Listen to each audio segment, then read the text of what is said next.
Esta mañana nuestro compañero Aldo Hernández está con nosotros en el programa. En los lunes abre el debate. Y el debate de hoy, mi querido Aldo, creo que es muy interesante porque hoy tú te formulas una pregunta que para mí es crucial dentro de la historia.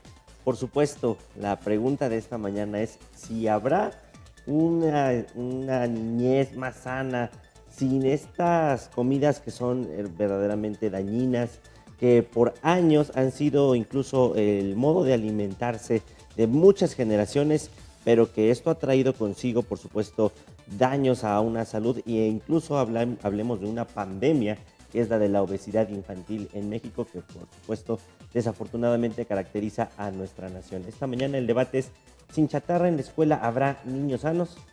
Lo platicamos. Este será el adiós definitivo de los alimentos chatarra en las escuelas.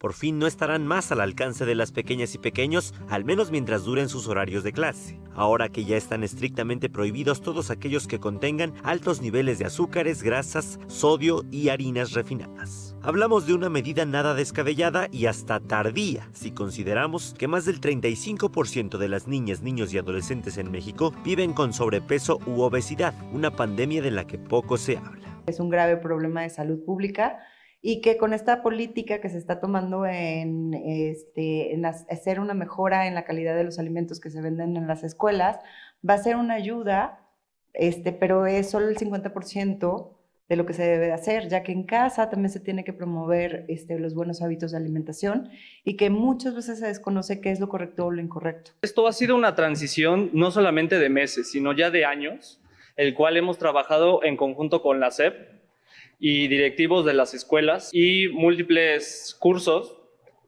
nos han enseñado a qué productos podemos meter, qué productos no se deben de meter, y finalmente también cómo llegar hacia los clientes, que en este caso son niños de primaria, de secundaria, bachiller. Que a nadie le quepa duda de que el decreto pone como bandera la salud de millones de niños y jóvenes, pero también que no es una varita mágica que resolverá el problema de la noche a la mañana. 8 horas los estudiantes estarán alejados de las golosinas. ¿Y luego? Y suponiendo que la estrategia se pueda cumplir al 100% dentro de las escuelas, el reto será afuera de los planteles, donde lo primero que los niños ven al salir de clases son los puestos de golosinas que tanto vamos a aceptarlo, tanto les gusta. Sí, en las escuelas tenemos que implementar controles para no tener alimentos con sellos. Nos preocupa mucho que vaya a haber estudiantes que dejen de comer durante la mañana, que es importante tener alguna colación, algún lunch, y con tal de ellos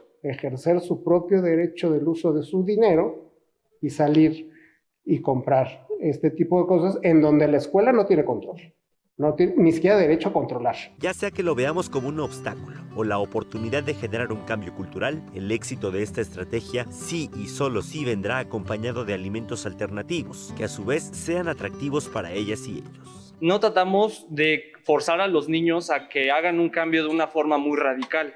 Lo que nosotros queremos hacer es que sea una transición suave para que poco a poco los niños vayan volteando a ver otras alternativas naturales en lugar de mucho refresco, jugos que tienen muchos azúcares, que empiecen a tomar más agua, finalmente les beneficia. Les preparamos un sándwich, vamos a hablar de un sándwich, ¿sí? Que tal vez tiene el pan, que es el cereal, que tal vez tiene el jamón y el queso, que es el alimento de origen animal, que tal vez le incluimos verduras como jitomate y lechuga, y además les ponemos un poquito de jícama a un lado, pues ya tenemos las verduras. Es rico, es variado y no implica un desgaste de tiempo muy grande para la familia, porque vivimos corriendo. ¿No es cierto? Es aquí cuando nos damos cuenta de que los sellos en los empaques de los productos no sirvieron para hacerle conciencia ni a los grandes y mucho menos a los chicos sobre los riesgos del colesterol o de la diabetes. Esta medida revolucionará la industria de los alimentos y se reflejará en las cafeterías y tienditas escolares. Para Puebla, a nivel industrial representa el 20% de la industria, que es bastante, porque la automotriz representa el 50%.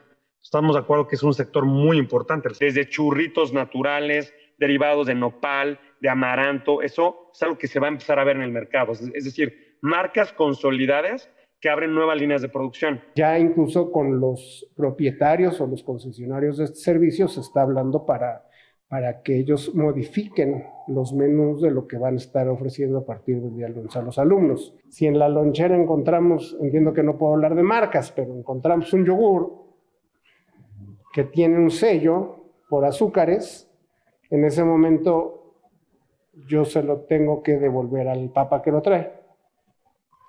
¿Qué le voy a dar al chico? ¿Sí?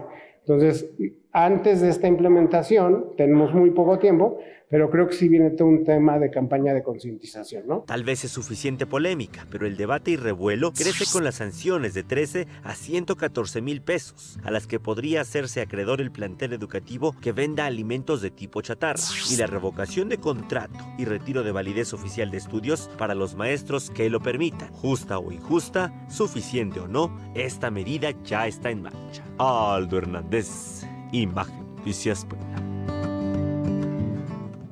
Si habrá niños más sanos, la respuesta de entrada sería que no.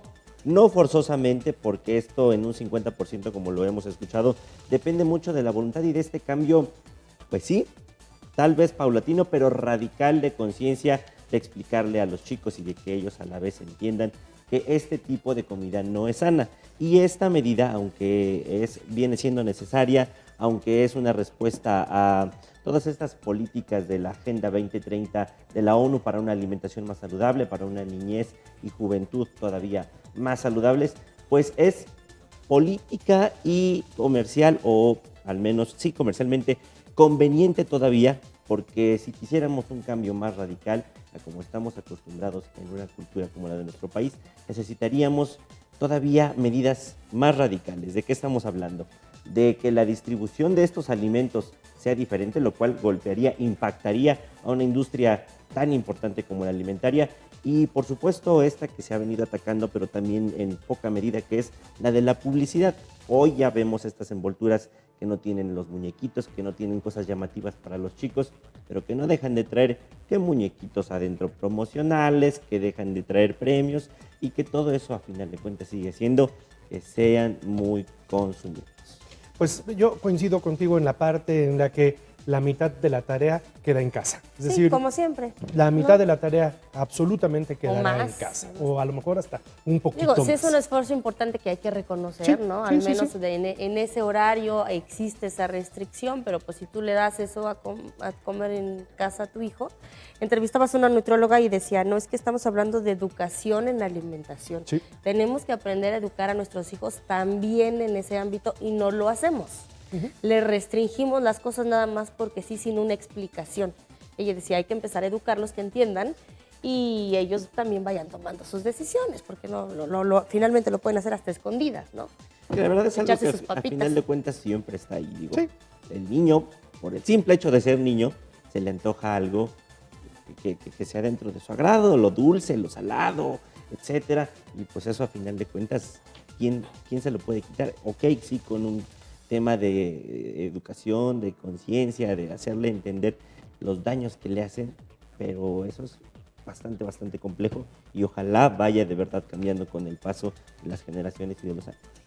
Aldo Hernández, nos vemos el próximo lunes. Muchas gracias. Gracias, Janet. Gracias, Juan Carlos. Buen día.